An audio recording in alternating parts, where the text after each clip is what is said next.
मैं अल्लाह की पनाह चाहता हूँ, अल्लाह के नाम से, ऐ अल्लाह हमारे पैगंबर मोहम्मद पर दुरूद सलाम और बरकतें नाजिल फरमा। आयत नंबर 48 से। वह बस्ती जो यरूशलेम का शहर है उसमें आरामदायक, खुशहाल और सुखद जीवन था। सजदा, जिससे यहाँ मुराद है कि उन्होंने रुकू किया, जिससे मुराद है किस तरह की चीज़।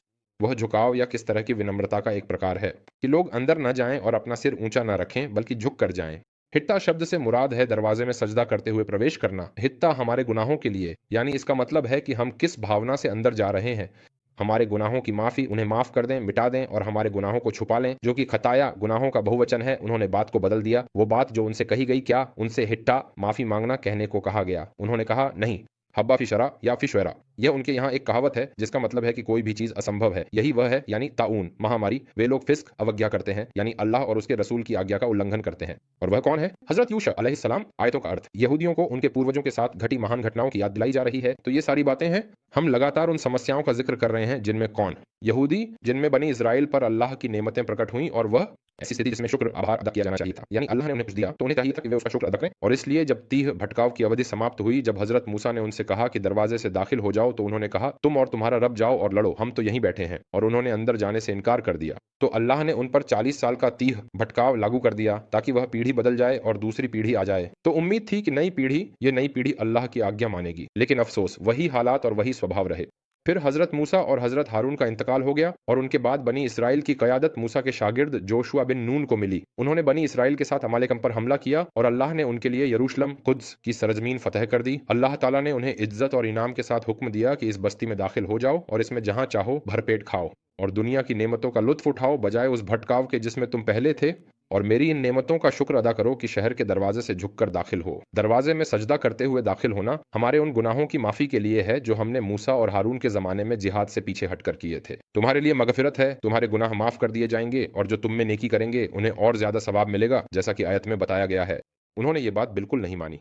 उनकी ये जिद या उनकी बुरी आदतें देखिए। कहा जाता है कि वे दरवाजे से झुककर दाखिल होने के बजाय घुटनों के बल रेंगते हुए अंदर गए, क्योंकि वे घमंडी थे। उन्होंने झुकने या विनम्र होने से इनकार कर दिया और कहा हब्बा फी शैरा। हब्बा फी शैरा का मतलब है कि आप एक दाना लें और उसे बाल से बांधें, जो असंभव है। यह असंभवता का प्रतीक है, यानी हमारे लिए ऐसा करना बिल्कुल असंभव है।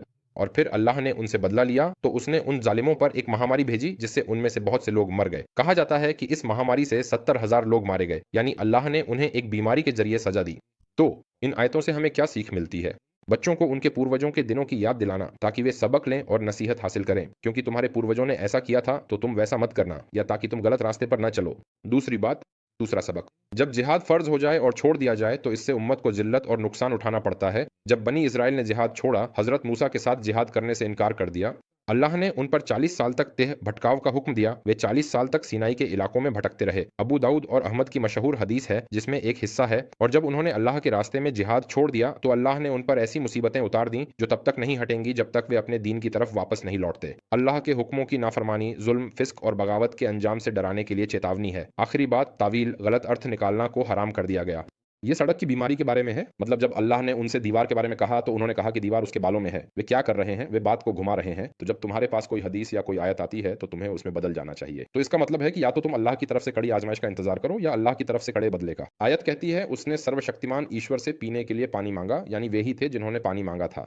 उसने पत्थर पर अपनी लाठी से मारा जो मूसा की लाठी थी और जो उसके पास थी। ऐसा कहा जाता है कि कुछ कहानियों में कहा गया है कि यह एक छड़ी थी जिसे आदम स्वर्ग से नीचे लाए थे। इसका अर्थ है स्वर्ग से आई हुई छड़ी। इसका मतलब है पत्थर। पत्थर, ऐसा कहा जाता है कि यह वही पत्थर है जो मूसा की ओर फेंका गया था। और यह प्रसिद्ध कथा है कि यहूदियों ने हजरत मूसा पर आरोप लगाया था कि उन्हें कोई बीमारी है, तो वे समुद्र में स्नान करने गए, तभी एक पत्थर उनकी पोशाक लेकर भागा और वह उसके साथ चल पड़ा। तो हजरत मूसा अपनी लाठी लेकर उसके पीछे दौड़े। तब यहूदियों ने उन्हें देखा और देखा कि उनके शरीर में कोई बीमारी नहीं है, क्योंकि वे उन पर बीमार होने का आरोप लगाते थे। हजरत मूसा बहुत शर्मीले थे, इसलिए वे अधिकतर समय अपना शरीर ढककर रखते थे। तो लोगों ने कहा कि वे इसलिए अपना शरीर ढकते हैं क्योंकि वे बीमार हैं। तो ये भी उनकी बुरी आदतों में से एक है। यानी यह कथा बहुत प्रसिद्ध है। पत्थर फट गया, यानी उसमें से फूट पड़ा और उसमें से चश्मे निकल आए जिनसे वे पानी पीते थे। वही जगह थी जहां वे पानी पीते थे, और यह अल्लाह की दी हुई रोजी थी जिससे अल्लाह अपने बंदों को रोजी देता है। ला तासव का मतलब है ज्यादा बिगाड़ मत करो, और मुफसिदीन का मतलब है बिगाड़ फैलाने वाले। हर जीवन क्षेत्र में अल्लाह और उसके रसूल की आज्ञा के बिना काम करना। बकुल, जो कि बकौल का बहुवचन है और इसमें तरह तरह की सब्जियां आती हैं जैसे गाजर, आलू वगैरह। किस्सा यानी खीरा, और कत्ल वे चीजें हैं जिन्हें हम आजकल अपने खाने में जानते हैं। फूम से मुराद गेहूं है और कुछ ने कहा है कि इससे लहसुन मुराद है क्योंकि इसके बाद प्याज का जिक्र आया है। यानी इसका मतलब यह है कि यह भी हो सकता है और वह भी, मतलब आप अदला बदली कर रहे हैं, यानी एक चीज छोड़कर उसकी जगह दूसरी जो उससे कमतर है, कम भलाई और कम फायदेमंद है, जैसे कि मन और सलवा की जगह फूम और बकैल को बदलना।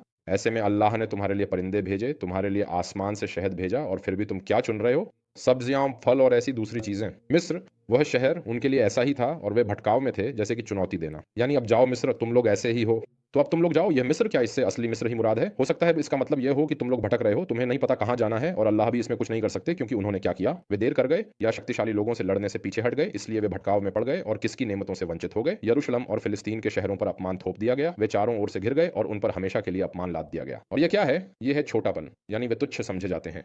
मसकना का मतलब है गरीबी और अपमान। बाऊ बिगद्ब, वे अपने सारे कामों और कमाई के साथ अल्लाह के गुस्से और नाराजगी के साथ लौटे। ये सब होने के बाद भी अल्लाह की नाराजगी उन पर आ गई।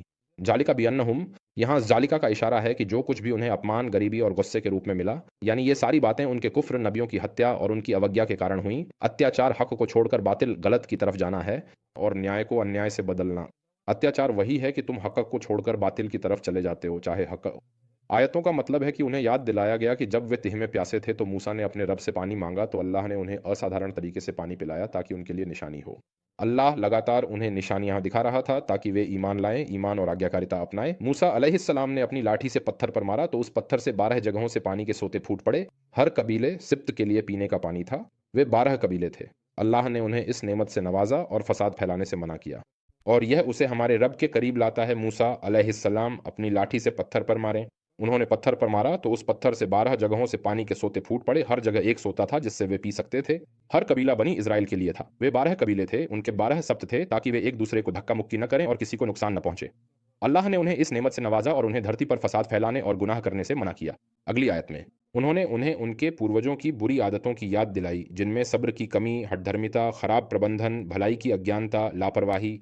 और यह उनके इस कहने में भी नजर आता है कि ए मूसा, ए नबी अल्लाह या ए रसूल अल्लाह की जगह हम एक ही खाने पर सब्र नहीं कर सकते। और उनका यह कहना कि अपने रब से हमारे लिए दुआ करो, अल्लाह ताला से दुआ करो की जगह, इसका मतलब क्या है? जैसे कि वे हजरत मूसा से भी किनारा कर रहे हों और अल्लाह से भी।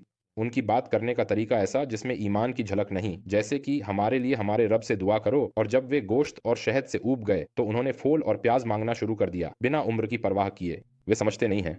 यानी जैसे आप किसी रेस्टोरेंट में बैठे हैं और आपके सामने सबसे बेहतरीन किस्म का खाना रखा है, और तुम जाकर सबसे सस्ती और सबसे घटिया चीजें ले आए। नहीं, मुझे ये नहीं चाहिए, मुझे वह चाहिए। यही असलियत है। यानी उनके पास भलाई खाने में नहीं, मसलन मिसाल के तौर पर ये सिर्फ खाने में नहीं है, बल्कि यह उनकी पूरी जिंदगी में है कि उनके पास सही चीज है, लेकिन वे उसे छोड़कर कमतर चीज की तरफ चले जाते हैं, जैसे कोई काफिर या कोई मुनाफिक वगैरह। असल में उसके सामने तो ईमान और धर्म होता है, लेकिन वह उसे छोड़कर कुफ्र की तरफ चला जाता है। यही बात है, तुम अच्छी चीज छोड़कर घटिया चीज ले लेते हो। इसीलिए जैसा कि उन्हें उनके बुरे अंजाम की याद दिलाई गई, जो उन्हें अल्लाह की आयतों का इनकार करने, नबियों की हत्या करने, ज्यादती और नाफरमानी के नतीजे में मिली, वह यह थी कि अल्लाह ने उन पर जिल्लत और मुफलिसी थोप दी और उन पर अपना गजब नाजिल किया। यह सब और इसके अलावा जो कुछ भी अल्लाह ताला ने अपनी किताब में यहूदियों को याद दिलाया, वह इसलिए था ताकि वे याद करें, नसीहत लें, शुक्र अदा करें और ईमान लाएं। अपने नबी मोहम्मद सल्लल्लाहु अलैहि वसल्लम पर ईमान लाएं और उनके धर्म में दाखिल हों ताकि वे अपनी कमी पूरी करें और खुशहाल हो जाएं, और दुनिया में जो जिल्लत, मुफलिसी और गजब उन पर आया था उससे बच जाए, और क़यामत के दिन जहन्नम के अजाब से भी। ये सब कुछ हमारा रब क्या कर रहा है? वो उन्हें नसीहत कर रहा है ताकि वे उसकी बात सुने। हम इन आयतों से क्या फ़ायदा उठा सकते हैं? लोगों को अल्लाह की नेमतों और सज़ा की याद दिलाकर नसीहत देने की अहमियत क्या है जब कोई बात नहीं सुनता। अल्लाह ने तुम्हें ये दिया है, अल्लाह ने ये किया है, अल्लाह ने तुम्हें इससे बचाया, तो अल्लाह पर ईमान लाओ और इस नेमत का शुक्र अदा करो। और यह अल्लाह की आज्ञाओं का पालन करने और उसकी मनाही से बचने के जरिए होता है। यानी जब अल्लाह ने किसी को कोई नेमत दी है तो उसे चाहिए कि वह उसका शुक्र अदा करे। ठीक है, और जैसा कहा गया है, जो नेमत का शुक्र नहीं करता वह उसके छिन जाने का खतरा मोल लेता है, और जो उसका शुक्र करता है उसने उसे मजबूती से थाम लिया है। इसका क्या मतलब है? मतलब अभी अल्लाह ने मुझे कोई नेमत दी है तो मैं लगातार अल्लाह का शुक्र अदा कर रहा हूँ, तो इस तरह मैंने उसे थाम लिया, वह मेरी हो गई। अल्लाह क्या नहीं करेगा? वह इसे मुझसे नहीं छीनेगा, लेकिन अगर मैं अल्लाह का शुक्र नहीं करता उस नेमत के लिए जो उसने मुझे दी है, तो वह नेमत मुझसे चली जाएगी। बेशक बुरी आदतों की निंदा की गई है, जैसा कि आयतों में जाहिर है। और आखिरी बात जो हम इससे सीखते हैं, बड़े गुनाहों की निंदा करना, जैसे कुफ्र और बिना हक के किसी की जान लेना, पैगंबरों और उनके उत्तराधिकारियों, विद्वानों और न्याय का आदेश देने वालों की हत्या करना। बिल्कुल, ये सारी बातें किस ओर ले जाती हैं? क्योंकि लोग, यानी इंसान उसी हालत तक पहुंच जाता है जहां वह पहुंचा है।